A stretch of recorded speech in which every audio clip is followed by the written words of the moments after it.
ابھی دیکھ لیجئے، ابھی ایک لڑکے کی کسی لڑکی سے شادی کی بات ماں باپ چلانے لگے، ایمان کا اندازہ لگا لیجئے گا، وہیں پر فوراً بات ہوتے ہوتے ہوتے ہوتے بات آ جائے گی، بیٹا کیا کرتا ہے کہ کپڑے کی دکان ہے، 10 لاکھ روپے کی دکان ہے، اس پر بیٹھتا ہے۔ فوراً لڑکے کا باپ ایک دم کہے گا کہ جب 10 لاکھ کی دکان پہ بیٹھتا ہے تو کم سے کم ایک موٹر سائیکل تو آپ دے ہی دو گے۔ میرا بیٹا 10 لاکھ کی دکان پہ بیٹھتا ہے، کپڑے کی دکان پہ بیٹھتا ہے، تمہاری بیٹی کو کھلائے گا پلائے گا، تو کیا آپ دکان پہ آنے جانے کے لیے کیا ایک بائک نہیں دے سکتے ہو؟ ابھی پتا چل جائے گا شادیوں کے موقع پر کہ ایمان کتنا % ہمارے اندر موجود ہے۔ میرے بھائیوں، میں نے کل کے بھی جلسے میں کہا تھا کہ جب کوئی اپنے بیٹے کے نام پر بائک مانگتا ہے، موٹر سائیکل مانگتا ہے، تو اللہ کی قسم مجھے ایسا لگتا ہے کہ اس سے بڑا انٹرنیشنل بھکاری کوئی ہے ہی نہیں۔ میرے دروازے پر کوئی لگڑا لولا آئے، 100 200 500 روپے دینے میں اچھا لگتا، کمانے کے لائق نہیں ہے، ہاتھ کٹے ہیں، پیر کٹے ہیں، لنگڑا ہے، آنکھوں سے اندھا ہے، اللہ کے نام پہ مانگ رہا 100 روپے دے دو بیچارے کو، اچھا لگتا ہے کیونکہ وہ اللہ کے نام پہ مانگ رہا ہے۔ اب ایمانداری کے ساتھ بتاؤ، یہ ہٹا کٹا نوجوان تندرست اور اپنے بیٹے کے نام پہ کہہ رہا ہے 70,000 کی بائک دے دو، وہ اللہ کے نام پہ مانگ رہا ہے، یہ بیٹے کے نام پہ مانگ رہا ہے، تو ایمانداری کے ساتھ بتائیے کہ انٹرنیشنل بھیگاری کون ہوا؟ جو اللہ کے نام پہ 100 روپے مانگتا وہ، یا جو اپنے بیٹے کے نام پر موٹر سائیکل مانگ رہا ہے وہ کون ہے؟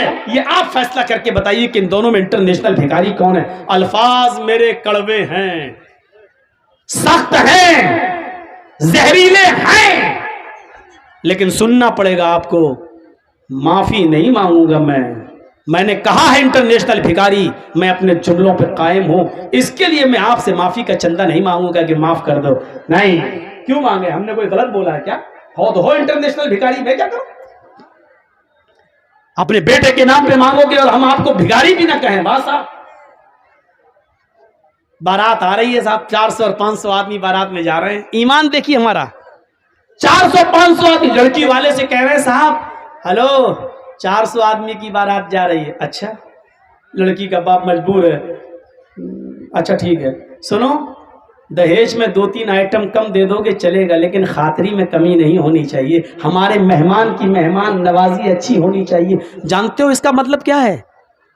یہ لڑکے کا باپ جو لڑکی کے باپ سے کہہ رہا ہے مہمان نوازی اچھی ہونی چاہیے، اس کا مطلب آپ سمجھ رہے ہو؟ اس کا مطلب ہے میرے ساتھ جو 250-300 باراتی آ رہے ہیں، باراتی نہیں، چور جو آ رہے ہیں، چور بھی نہیں، ڈاکو، یہ لٹیرے جو ہمارے ساتھ آ رہے ہیں، ان کو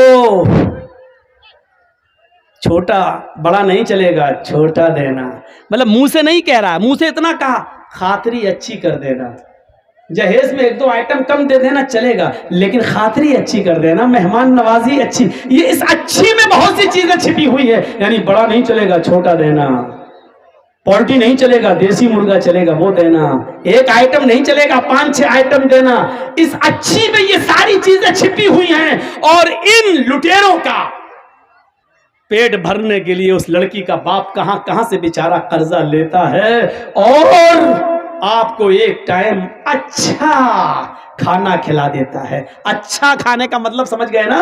آپ کو بڑے کا نہیں مٹن کھلا دیتا ہے، دیسی مرغا کھلا دیتا ہے، آپ کے پیٹ کی جہنم کو بھر دیتا ہے، حالانکہ اس ایک دن کے کھلانے کے چکر میں اس لڑکی کے باپ کو اس کا قرض کا ادائیگی کرتے ہوئے کتنا سود دینا پڑتا ہے، اور کتنے سال تک اس کا قرضہ ادا نہیں کر پاتا ہے وہ بیچارہ۔ کبھی آپ نے اس غریب باپ کی غربت کی طرف بھی آپ نے خیال رکھا ہے؟ اتنا یاد رکھنا، اگر آپ نے کسی غریب کی غربت کو نہیں دیکھا تو آپ ظالم ہو جائیں گے، آپ ظالم کہلائیں گے۔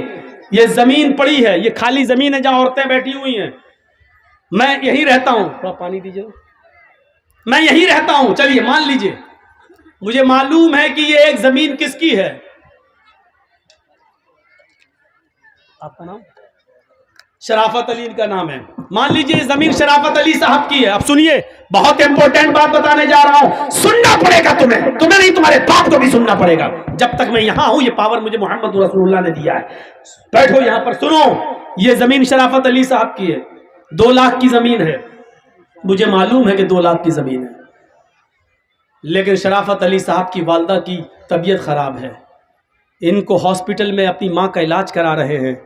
اب جرجیز صاحب سوچ رہے ہیں کہ شرافت علی اپنی ماں کی طبیعت کا علاج کرانے کے لیے اپنی زمین بیچے گا، کیونکہ اس کے پاس پیسہ نہیں ہے۔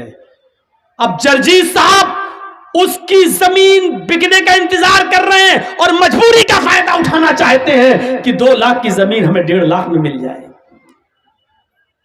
شرافت صاحب آئے، جرجی صاحب آپ محلے میں اچھے آدمی ہیں، آپ ہماری زمین لے لیجیے۔ صاحب ہمیں زمین کی ضرورت نہیں، اور لاک ڈاؤن کے بعد زمین کی قیمت بڑھ بھی نہیں رہی ہے، صاحب حالات خراب نہیں ہے، صاحب لے لیجیے، میری ماں کی طبیعت خراب ہے۔ اوہ اچھا، والدہ کی طبیعت خراب، ہاں ٹھیک ہے، اگر 1.5 لاکھ روپے میں دینا تو دے دو، کیونکہ زمین کی قیمت بڑھ تو رہی نہیں ہے۔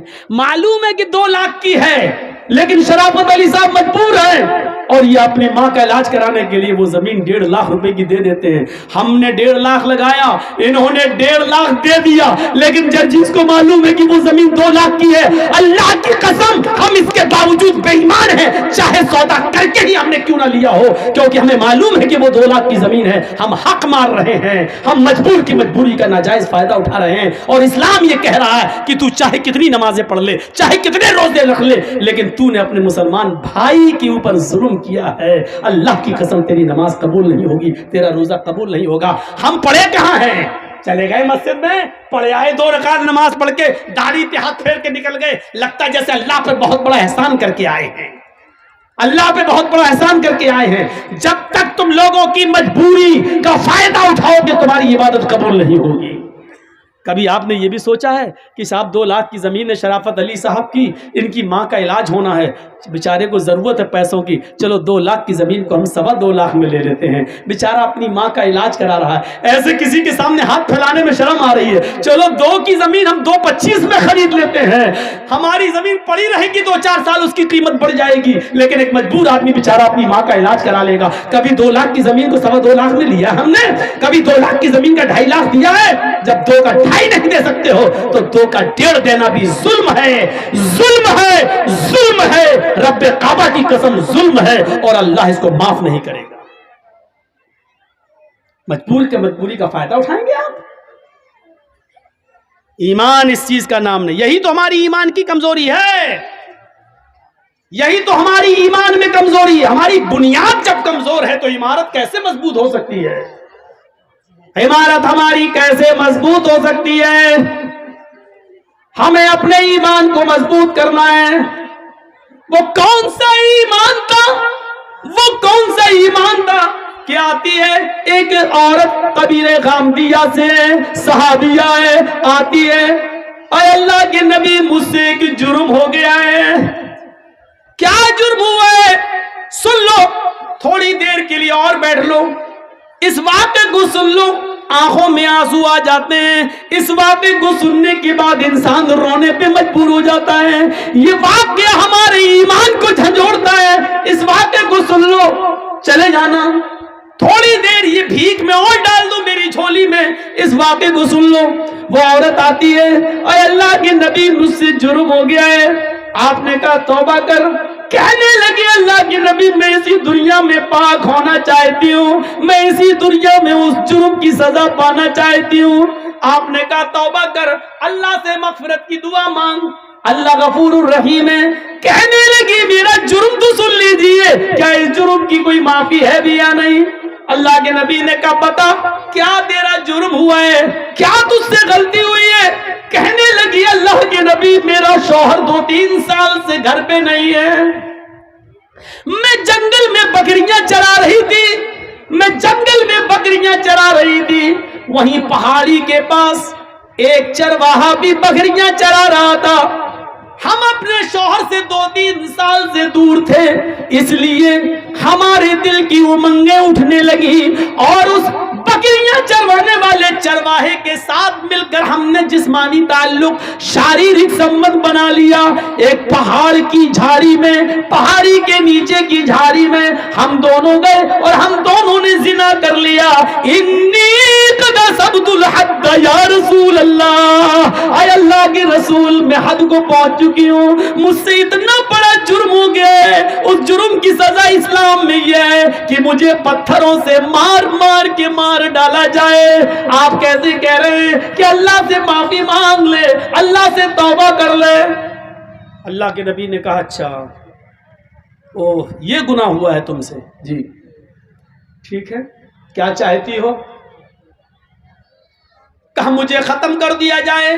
اسلام نے جو سزا بتائی ہے پتھروں سے مار مار کے مار ڈالو, ختم کر دو, ہمیں وہ سزا دی جائے. اللہ کے نبی نے کہا ٹھیک ہے تمہیں یہ سزا دی جائے گی, جاؤ اے صحابیوں اس عورت کو لے جاؤ. یہ نہیں پوچھا کہ کس نے کیا تھا, وہ مرد کون تھا, آدمی کون تھا, کہاں کا رہنے والا تھا, نہیں یہ سب نہیں پوچھا. کیوں؟ جس کی بات چھپی ہے چھپی رہنے دو, وہ جانے اور اس کا اللہ جانے. ہمارے یہاں تو ننگا کرنے کا رواج ہے, اچھا کس نے کیا, پھر اس کو فیس بک پہ ڈالو, واٹس ایپ پہ ڈالو. یہ ہمارے ایمان کا حال ہے. اللہ کے نبی چاہتے تو پوچھ سکتے تھے اس عورت سے, اکیلے نہیں ہوتا ہے زنا, کسی مرد نے کیا ہوگا, کہاں, کون ہے وہ, کہاں کا رہنے والا ہے, لیکن پوری حدیث پڑھ جائیے کہیں ڈیٹیل نہیں ملتی ہے. تم بتا رہی ہو تم گناہ سے پاک ہونا چاہتی ہو, ہم تمہیں کر دیں گے, لیکن جس کا معاملہ چھپا ہے اس کے بارے میں ہمیں پوچھنے کا حق نہیں. ہو سکتا ہے وہ اللہ سے توبہ کر لے اور اللہ اس کو معاف کر دے, نہیں تو وہ جانے اور اس کا رب جانے, قیامت کے دن جہنم میں ڈالے گا. ہم کون ہوتے ہیں اس کے پیچھے پڑنے والے؟ عیب پر پردہ ڈالو, اس کو ظاہر مت کرو, اس کو ظاہر مت کرو. یہ میری ماں بہن اس واقعے کو سنے, بہت اچھا واقعہ ہے, تمہارے لیے واقعہ ہے, تمہیں بھی اس سے عبرت ملے گی. اللہ کے نبی کہتے ہیں کہ جاؤ اس عورت کو لے جاؤ اور سینے کے برابر, یہ سینہ جو ہوتا ہے عورت کا, یہاں اتنا اس کو زمین میں گاڑ دینا اور سر پہ پتھر مارنا, اور اس وقت تک پتھر مارو جب تک کہ یہ عورت مر نہ جائے, اس کی روح نہ نکل جائے. یہ عورت کی سزا کیا ہے؟ شادی شدہ مرد کی اور شادی شدہ عورت کی اگر وہ زنا کر لیں تو سزا کیا ہے؟ پتھروں سے مارا جائے گا. مرد کو دوڑا دوڑا کے مارا جائے گا. مرد کو ایک میدان میں کھڑا کر دیا جائے گا بیچ میں, اور چاروں طرف پبلک رہے گی, عوام, سب کے ہاتھوں میں پتھر ہوں گے, اور اس طریقے سے چاروں طرف گھیرا بنا لیا جائے گا کہ وہ بھاگنے نہ پائے, اور بیچ میں اس آدمی کو کھڑا کر دیا جائے گا, اور پھر پتھر مارے جائیں گے. جہاں سے گزرے گا وہی پتھر, سب کے ہاتھوں میں پتھر ہونا چاہیے. یہ مرد کی, سمجھ رہے ہیں زنا کی سزا کیا ہے؟ جس کو ہم معمولی کام سمجھتے ہیں وہ اتنا بڑا جرم ہے شریعت میں. کسی کی بہن اور بیٹی کی عزت و آبرو سے کھیلنا اتنا آسان نہیں ہے شریعت میں. اس کی سزا, جب تم کسی کی عزت لوٹ رہے تھے تو تمہارے جسم کے ہر بال رونگٹے کو, روئے کو اس کا انجوائے مل رہا تھا, مزہ مل رہا تھا. اس لیے سزا بھی ایسی ملنی چاہیے کہ جسم کے ایک ایک رونگٹے کو اور ایک ایک روئے کو اس کا احساس ہو جائے. اس لیے سزا بھی اتنی سخت رکھی گئی ہے. مرد کو دوڑا دوڑا کے مارا جائے گا, لیکن عورت کو دوڑا دوڑا کے نہیں مارا جائے گا, کیونکہ اس کی بے پردگی ہو سکتی ہے. دوڑے گی تو اس کو زمین کا گڈھا کھودا جائے گا اور اس کو کھڑا کر دیا جائے گا, اور سینے کے برابر مٹی ڈال دی جائے گی, یعنی اتنا گاڑ دیا جائے گا سینے کے برابر یہاں تک, اور سر اس کا کھلا رکھا جائے گا, اور پھر اس کے سر پر پتھر مارے جائیں گے, اور اس وقت تک پتھر مارا جائے گا جب تک کہ عورت مر نہ جائے. چاہے یہ رضامندی والی زنا ہے, مرد بھی راضی عورت بھی راضی اور دونوں نے کر لیا. زنا بالجبر تو زنا ہوتا ہی نہیں ہے. اگر مرد نے زبردستی کی تو وہ زنا نہیں مانا جائے گا, یا عورت کے ساتھ اگر زبردستی کی گئی, وہ بیچاری نہیں چاہتی تھی لیکن بندوق رکھ کر اس کے ساتھ عزت لوٹی گئی, تو پھر عورت گناہگار نہیں ہوگی کیونکہ اس کے ساتھ جبر کیا گیا. تو پھر مرد کو سزا دی جائے گی, عورت کو نہیں. اور عورت نے اگر بندوق رکھ کے غلط کام کروایا, مرد نے مجبور ہو کر غلط کام کیا, تو عورت کو سزا دی جائے گی, مرد کو نہیں. لیکن مرد بھی راضی عورت بھی راضی تو دونوں کو سزا دی جائے گی. اگر دونوں میں سے ایک کنوارا ہے ایک شادی شدہ, تو شادی شدہ کو پتھروں سے مار مار کے جان سے مارا جائے گا, اور جو کنوارا تھا اس کو 100 کوڑے مارے جائیں گے, اور 1 سال کے لیے اپنے شہر اپنی بستی سے باہر کر دیا جائے گا, اس کو گاؤں سے نکال دیا جائے گا, اور اپنے گاؤں میں 1 سال تک آنے کی انٹری اجازت نہیں ملے گی. 100 کوڑے پڑیں گے, چمڑے کے کوڑے, چمڑے کے, کپڑے کے نہیں, چمڑے کے کوڑے. 10-20 کوڑوں میں ہی وہ بیٹھ جائے گا, کرانے لگے گا. 100 کوڑے میں تو اللہ بہتر جانے بچے گا بھی کہ نہیں بچے گا. تو میرے بھائی 100 کوڑے زندگی بھر کے لیے پھر اٹھنے کے لائق نہیں رہے گا. اگر بچ بھی گیا تو زندگی بھر چلنے کے لائق نہیں رہے گا, اٹھنے کے لائق نہیں رہے گا بستر پر. ایسے 100 کوڑے اس کے اوپر مارے جائیں گے, اور 100 کوڑے مارنے کے بعد بھی اس کو گاؤں میں رہنے کی اجازت نہیں. 1 سال کے لیے اس کو اس شہر سے دوسرے شہر میں داخل کیا جائے گا. اس کو اپنے شہر میں انٹری نہیں ہے, کیونکہ اس کو دیکھ کر لوگ اس لڑکی کو یاد کریں گے, اچھا یہ وہ فلاں کی لڑکی کے ساتھ اس نے, تو اس لڑکی کی بے عزتی ہوگی جس کے ساتھ اس نے ریپ کیا ہے یا زنا کیا ہے. اس لیے اس لڑکی کی عزت کو بحال کرنے کے لیے 100 کوڑے مار کو 1 سال کے لیے اس کو شہر سے باہر نکال دو. یہ اسلام نے سزا متعین کی ہے. اس عورت کو لے جایا جانے لگا. ایمان دیکھیے, ایمان. اس عورت سے زنا کا صدور تو ہو گیا, لیکن جب ہوش میں آئی, جب اس کو جوانی کی گرمی اس کے دماغ سے نکلتی ہے تو سوچتی ہے اللہ یہ میں نے کیا کر لیا, اللہ یہ مجھ سے کیا ہو گیا, اللہ یہ میں نے کتنا بڑا گناہ کر لیا. اب مجھے اس دنیا میں زندہ رہنے کا حق نہیں ہے. کسی کو معلوم نہیں تھا, لیکن اس نے خود اللہ کے نبی کو آ کر بتا دیا. اس کے عیب پر پردہ پڑ چکا تھا, لیکن پھر بھی اس نے آ کر اللہ کے نبی کو بتا دیا. اللہ کے نبی نے کہا جاؤ اس عورت کو لے جاؤ اور اس کو پتھروں سے مار مار کے ہلاک کر دو, مار مار کے اس عورت کو مار ڈالو. صحابہ اس کو لے کے جانے لگے. پکڑا, چل جلدی چل. اس کو کھینچ لیا, وہ گر گئی. جیسی وہ کام دیا گری, وہ عورت زمین کے اوپر گری تو اس نے اپنا پیٹ سب سے پہلے پکڑا. صحابہ نے پوچھا کیا ہوا, کیا بات ہے, ایسے چلے گی تو کب تک پہنچے گی تو میدان میں, کب تجھے مارا جائے گا.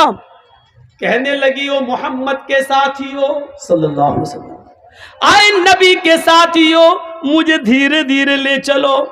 جس آدمی نے میرے ساتھ منہ کالا کیا تھا, جس آدمی نے میری عزت لوٹی تھی, جس آدمی سے میں نے زنا کیا تھا, اس آدمی کا گرب میرے پیٹ میں ٹھہر گیا ہے, اس کا حمل میرے پیٹ میں ٹھہر گیا ہے. میرے پیٹ میں ایک معصوم زندگی ہے, میرے پیٹ میں اس آدمی کا بچہ پل رہا ہے. دھیرے دھیرے لے چلو, میں تیز نہیں چل سکتی. صحابہ نے کہا تیرے پیٹ میں بچہ ہے؟ کہنے لگی ہاں.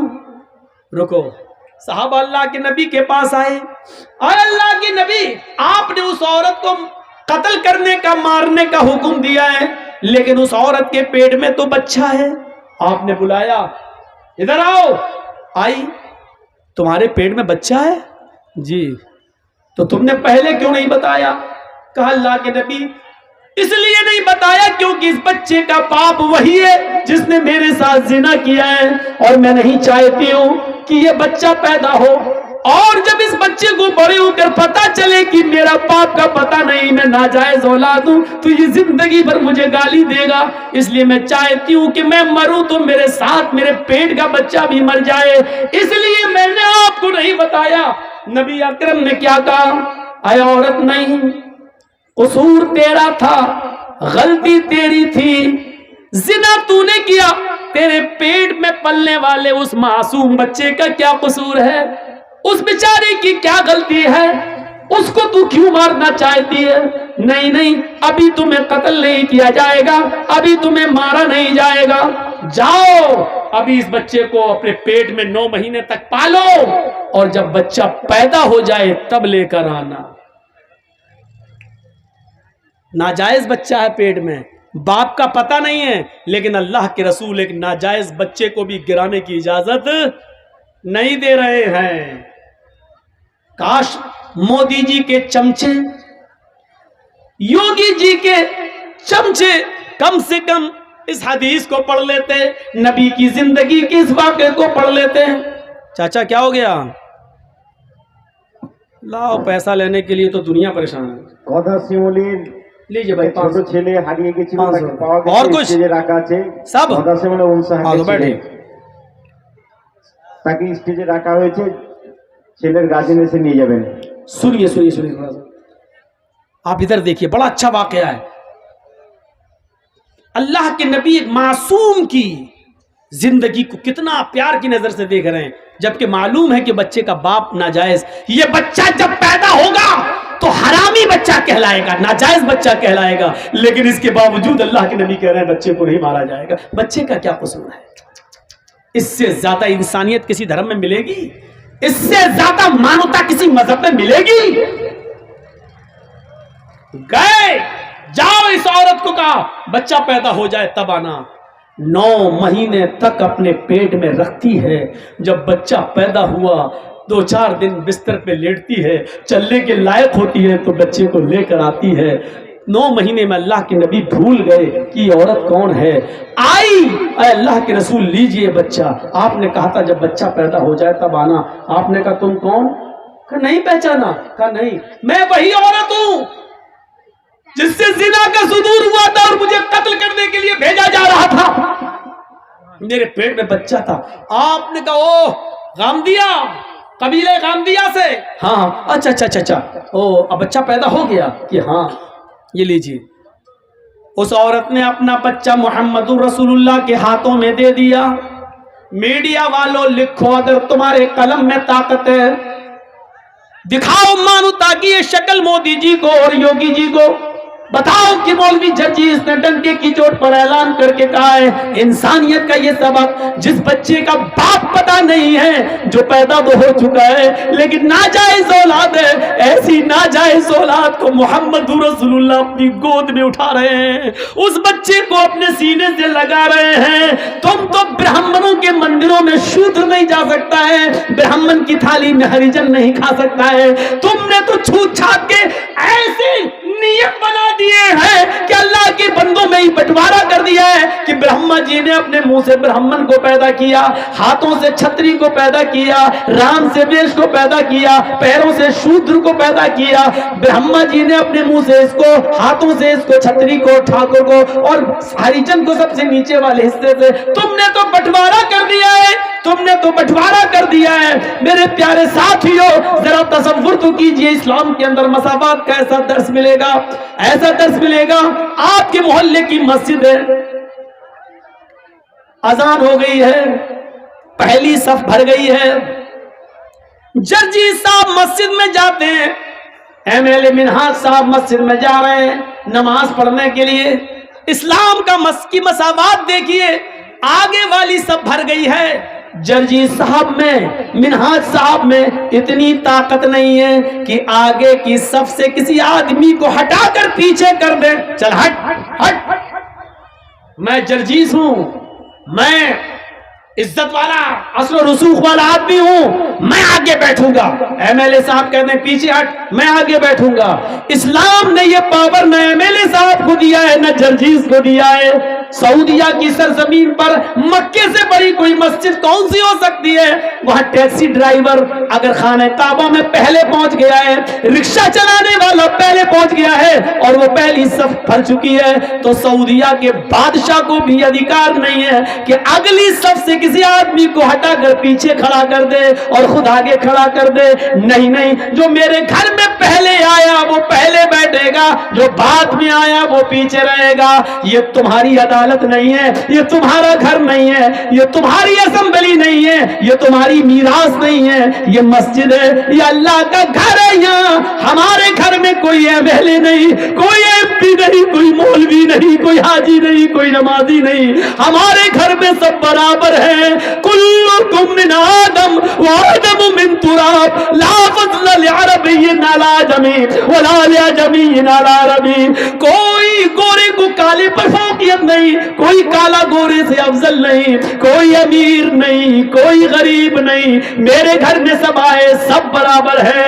رکشہ چلانے والا بھی میرا بندہ ہے, میرے نام پر بھیک مانگنے والا بھی میرا بندہ ہے, اس ملک کی بادشاہ کو چلانے والا بھی میرا بندہ ہے, لیکن میرے گھر میں آنے والا سب میرا محتاج ہے اور میری نظر میں سب برابر ہے.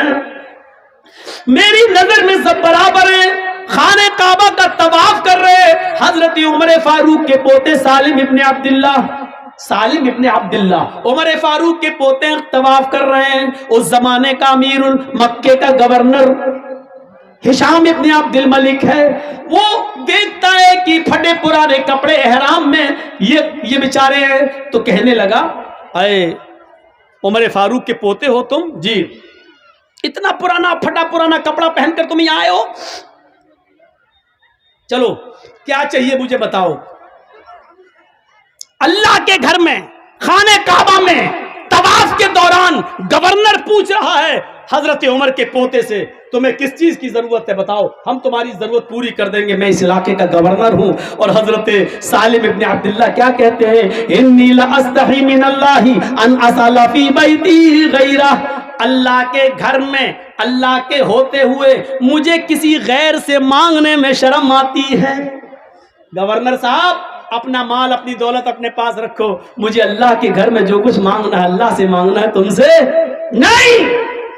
اللہ کے گھر سے جب دعا ہوا مانگ کے نکل گئے، سالم ابن عبداللہ کچھ دعا مانگ رہے تھے طواف کے بعد، 7 چکر لگانے کے بعد دعا مانگی، دعا کیا مانگ رہے تھے یہ اللہ جانتا ہے اور سالم ابن عبداللہ جانتے، تیسرا کوئی نہیں جانتا۔ بھائی ہم نے کیا دعا مانگی آہستہ تو ہم جانتے ہیں، میرا رب جانتا ہے، بس تیسرا تو کوئی نہیں جانتا۔ تو ہشام دیکھ رہا ہے کہ سالم ابن عبداللہ کیا کر رہے ہیں۔ کیا ہوا؟ আসসালামু আলাইকুম। আর একটা ছোট বাচ্চাকে পাওয়া গেছে, যার বাচ্চা আছে এখানে রাখা আছে, স্টেজে এসে নিয়ে যাবেন। একটা ছোট বাচ্চাকে পাওয়া গেছে, যার বাচ্চা আছে স্টেজ থেকে এসে নিয়ে যাবেন। سالم ابن عبداللہ دعا مانگ رہے ہیں اور ہشام ابن عبد الملک دیکھ رہا کہ یہ دعا مانگ رہے ہیں۔ دعا مانگ کے یہ باہر نکلے تو ہشام ابن عبد الملک گورنر بھی باہر نکل گیا۔ گورنر نے کہا سنو، اللہ کے گھر میں تو تمہیں شرم آ رہی تھی، یہ تو اللہ کا گھر نہیں ہے، یہ تو بازار ہے، بتاؤ تم مجھ سے کیا چاہتے ہو؟ تم بہت غریب ہو، پھٹے پرانے کپڑے پہنے ہوئے ہو، تمہارا احرام 20 جگہ سے پھٹا ہے اور اس میں ٹانکے لگے ہوئے ہیں، اور تم حضرت عمر جس نے 22 لاکھ مربع میل پر حکومت کی ہے اس کا پوتا اتنا غریب۔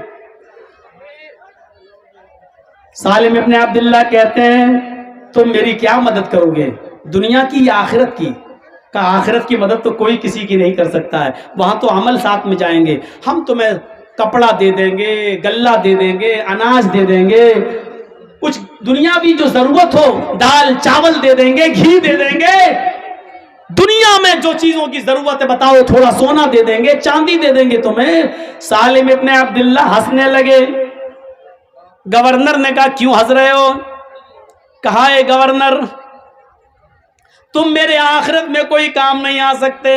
کہا نہیں، اور تم مجھ سے یہ کہہ رہے ہو کہ دنیا مانگو، سونا مانگو، چاندی مانگو، روپے مانگو، پیسے مانگو، اناج مانگو، غلہ مانگو، یہی تو تم چاہتے ہو کہ میں تم سے یہ مانگوں؟ کہا جی، جس چیز کی ضرورت ہو۔ آئے ہشام، آئے گورنر، جب میں نے طواف کیا اور طواف کرنے کے بعد جب میں نے 2 رکعت نماز پڑھی اور 2 رکعت نماز پڑھ کر جب میں نے ہاتھ اٹھائے اور ہاتھ اٹھا کر جب میں نے اللہ سے دعا مانگی تو جانتے ہو میں نے اللہ سے کیا مانگا؟ گورنر نے کہا کہ ہاں یہ تو دیکھا کہ تم دعا مانگ رہے ہو، لیکن کیا مانگا یہ میں کیا جانوں؟ تم جانو، تمہارا رب جانتا ہے، میں نہیں جانتا کہ تم نے کیا مانگا۔ ہاں سچ ہے، میں نے اپنے رب سے کیا مانگا یہ میں جانتا ہوں، میرا رب جانتا ہے، اور میں تمہیں بتانا بھی نہیں چاہتا کہ میں نے کیا مانگا، لیکن تم بار بار کہتے ہو مجھ سے روپیہ مانگو، سونا مانگو، چاندی مانگو، دال مانگو، چاول مانگو، کپڑا مانگو، دنیا مانگو، تم بار بار مجھ سے یہ کہتے ہو۔ تو سنو، جب میں نے اپنے دونوں ہاتھ اٹھا کر اللہ سے دعا مانگی، ما سألت الدنیا من یملکها فکیف اسألها من لا یملکها، تو دنیا تو میں نے اس سے بھی نہیں مانگی جو دنیا کا مالک ہے، سونا اور چاندی تو میں نے اس سے بھی نہیں مانگا جو اس کا مالک ہے، کپڑا لتا اناج و غلہ تو میں نے اس سے بھی نہیں مانگا جو اس دنیا کا مالک ہے، فکیف اسألها من لا یملکها، تو میں تجھ سے اے گورنر یہ دنیا کیسے مانگوں؟ یہ دنیا کا مالک تو ہے ہی نہیں، یہ دولت تیرے پاس آج ہے، کل مرا اس دولت کا مالک کوئی دوسرا ہو جائے گا، جب یہ گھر، یہ مکان، یہ بلڈنگ، یہ دولت تیری ہے ہی نہیں تو پھر تو میری کیا مدد کرے گا؟ ارے دنیا تو میں نے اس سے بھی نہیں مانگی، اپنے رب سے بھی مانگا تو جنت مانگی، اپنے رب سے بھی مانگا تو اپنے گناہوں کی معافی مانگی، اپنے رب سے بھی مانگا تو یہی مانگا کہ اللہ جب تک میں دنیا میں رہوں ایمان کے ساتھ رہوں، جب میری روح نکلے تو ایمان پر میری روح نکلے، دنیا سونا اور چاندی تو میں نے اس سے بھی نہیں مانگا۔ یہ ایمان تھا ان کا میرے بھائیوں، ایک ہمارا ایمان ہے۔